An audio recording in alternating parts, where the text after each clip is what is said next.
há uma relação entre a taxa base e a acurácia, de tal forma que é possível estimar, tomar uma decisão com base na probabilidade do cenário após, conforme a taxa base e a acurácia da nova informação. Essa é a explicação do pensamento conforme a regra de Bayes. Vocês veem aqui todas as possibilidades de taxa base, de 10 a 90%. Como a ideia é que esse pensamento seja intuitivo e sem cálculos, eu não vou apresentar aqui a fórmula. Vai nos interessar estimativas de muito baixa, muito alta ou médias estimativas de probabilidade. Então, a taxa base é uma probabilidade atribuída a um cenário. O médico vai estimar como muito alta, muito baixa ou em valor intermediário uma probabilidade de um cenário, que pode ser um cenário de diagnóstico, conforme uma consulta, e conforme exames complementares, um cenário de prognóstico, conforme um contexto clínico, ou um cenário de decisão de tratamento, conforme novas informações advindas de estudos científicos, que serão avaliadas em relação à sua acurácia. A acurácia está representada em pontos laranja de 10 a 90%.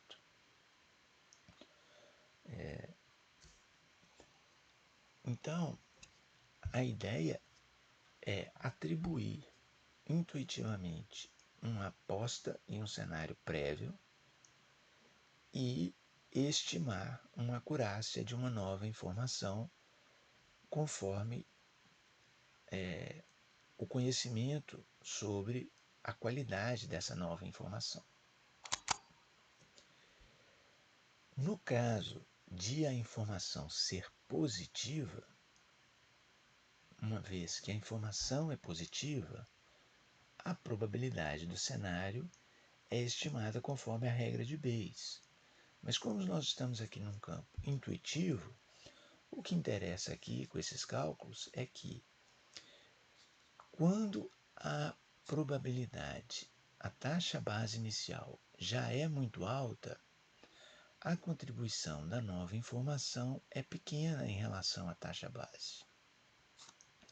Além disso, observem que o valor preditivo positivo será menor do que a taxa base quando a acurácia é menor que 50%. Logo, acurácias menores do que 50% não serão úteis. Esse acréscimo pequeno que a nova informação dá em relação à taxa base, numa taxa base de 90%, só pode ser mensurado com cálculos mais precisos em estudos científicos. Não é possível fazer isso de forma intuitiva, porque é uma diferença pequena. Mas intuitivamente eu consigo observar nesse gráfico que nos cenários que eu tenho mais dúvida em relação à taxa base, ou seja, nos cenários em que a taxa base é intermediária, a acurácia vai ser determinante do meu raciocínio. Observem aqui na taxa base de 50% que a acurácia é menor que 50%. Não contribui para o raciocínio, porque o valor preditivo positivo vai ser menor que a taxa base. E observe que se eu tenho acurácias cada vez maiores, eu vou ter valor preditivo positivo cada vez maiores. Então, eu vou tomar decisão clínica intuitiva em cenários de probabilidade inicial e intermediária, basicamente conforme a acurácia da nova informação. E nos cenários extremos, a nova informação contribui pouco para esse raciocínio intuitivo. Se eu tenho uma taxa base de 10%, eu não vou conseguir, mesmo com acurácias grandes, estimativas de cenários posteriores acima de 50%, que é muito pouco para um raciocínio. E, como eu já falei, nas taxas bases muito elevadas, a acurácia da nova informação acrescenta muito pouco no raciocínio. Eu basicamente vou tomar decisão conforme a taxa base. O inverso simétrico acontece com o valor preditivo negativo. Lembre-se que o valor preditivo negativo é a probabilidade do cenário não acontecer, do cenário ser negativo, se a nova informação é negativa. Então, se eu tenho uma taxa base de 10%, a probabilidade do cenário não acontecer vai ser maior do que 90%. Ou seja, a probabilidade do cenário ocorrer é muito pequena. Então, nesse extremo, a taxa base de 10%, a nova informação acrescenta pouco. E aqui vai acontecer algo simétrico em relação ao que nós já vimos. Se a taxa base é muito elevada, eu não vou ter o valor preditivo negativo que vai passar de 50%. Então não vai contribuir para o raciocínio, porque eu vou ficar com 50% de probabilidade pós. É um cenário de muita dúvida, né?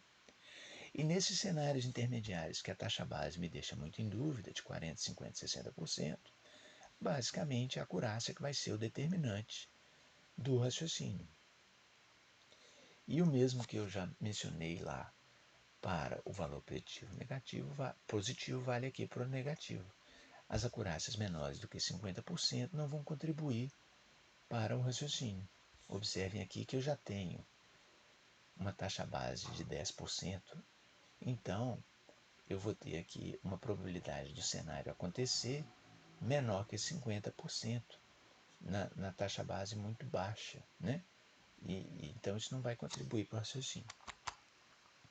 Aqui são as duas figuras do valor preditivo positivo e negativo, mostrando que nos extremos a contribuição da acurácia é pequena e que nas zonas intermediárias a contribuição da acurácia é maior. Ou seja, quando eu já tenho cenários de taxa base muito baixa ou muito alta, quem vai ser preponderante na minha decisão vai ser a taxa base e não a nova informação. Se eu tenho taxas bases intermediárias, quem vai ser determinante do meu raciocínio vai ser a nova informação. Como as acurácias menores do que 50% não contribuem para o raciocínio, eu as excluí dessa figura. Aqui só tem acurácias de 50%, 70%, 80% e 90%, mostrando o que já foi explicado, que a regra de Bayes pode funcionar de forma intuitiva, levando-se em consideração a taxa base nos cenários de probabilidade prévia muito baixa ou muito alta e levando-se em consideração a acurácia da nova informação nos cenários de taxa base intermediária.